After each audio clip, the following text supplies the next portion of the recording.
Oi, tudo bem com você? Aqui é o Basílio e o arqueólogo musical. Vamos falar hoje sobre um LP, como eu tinha falado anteriormente, do LP de 1961 do Dilermando Reis. Um LP que foi intitulado O Abismo de Rosas. Esse LP, na verdade, é uma coletânea, muita música especial, música marcante da música brasileira. Nele contém Abismo de Rosas como título, Sons de Carrilhões e Uma Valsa e Dois Amores do próprio Dilermando. É um disco muito especial. Também não podemos esquecer dos Sons de Carrilhões do João Pernambuco.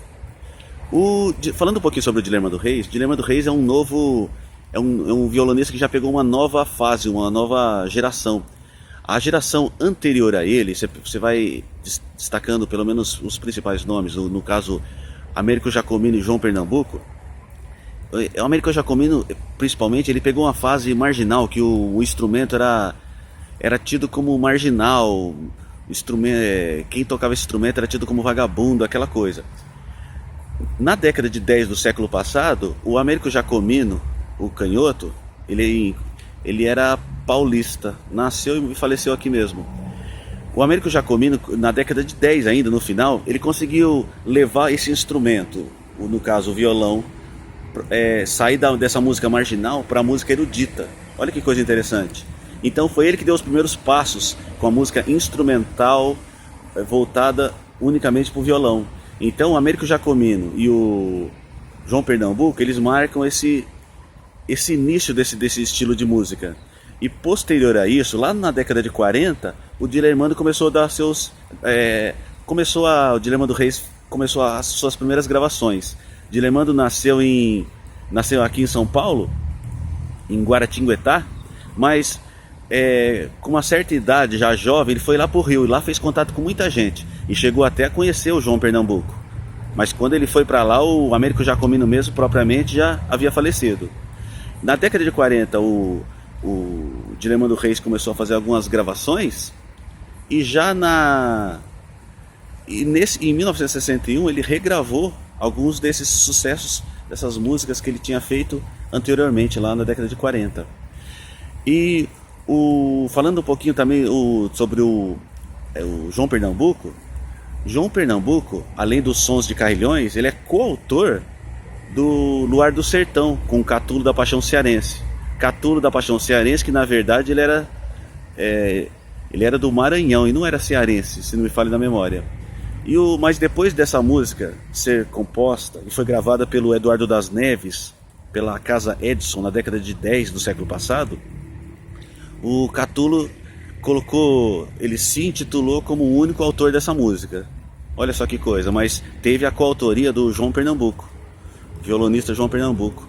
Isso também ocorreu pelo telefone, naquela tida primeira gravação do samba, lá no Rio de Janeiro, em 1916-17. O Donga se intitulou como o único autor do Pelo Telefone, o que sabemos que não é. O próprio Pixinguinha falou, na época era o seguinte, formou-se uma tia chamada Tia Baiana, que veio lá que foi pro Rio, foi morar no Rio por volta de 1900, a tia Ciata, e nessa época ela levou aquele sincretismo, aquela cultura baiana, cultura afro pro Rio. E ao mesmo tempo, nessas rodas de candomblé, muitos músicos passaram a se interessar. E o governador do Rio, o presidente, permitia esses encontros, que até lá na Bahia mesmo não era muito bem visto, mas aqui o presidente permitiu, porque dizem que ela fez algum medicamento, alguma coisa, alguma cura, se não me falha na memória, foi para o governador do Rio ou o próprio presidente da época. E ela foi permitido aquelas rodas de candomblé que eram frequentadas por músicos da época. Então era Donga, era o João da Baiana, quem mais? Pixinguinha. Então tinha muita gente boa naquele período, isso na década de 10 ainda, por volta de 1916. E dali daquelas rodas nasceu a letra Pelo Telefone, foi gravada pela Casa Edson. Não, foi gravado pela Odeon, em 16 e 17.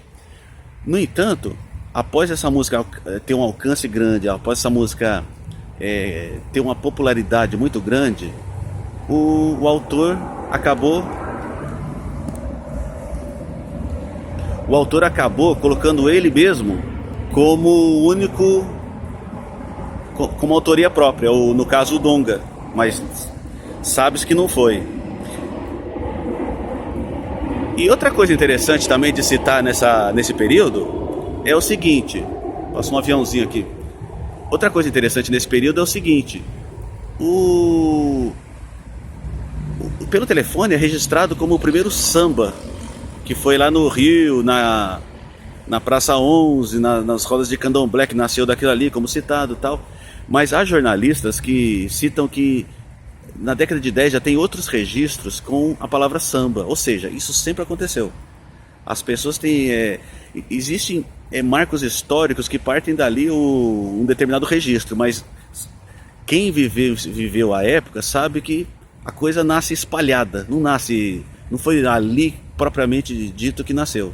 Então, samba na época já era uma música afro que estava aqui no Brasil e foi se desenvolvendo, e nisso foi de forma espalhada, nunca assim de forma em tal registro histórico, nasceu propriamente daquele ali, como eles dizem, mas o que conta é a data oficial. Então, a data oficial é 1917, pela Odeon a gravação, que o Donga se intitulou como único autor pelo telefone. Mas sabemos que o próprio Pixinguinha falou que isso não foi verdade. Foram vários músicos da época, como João da Baiana, Senhor.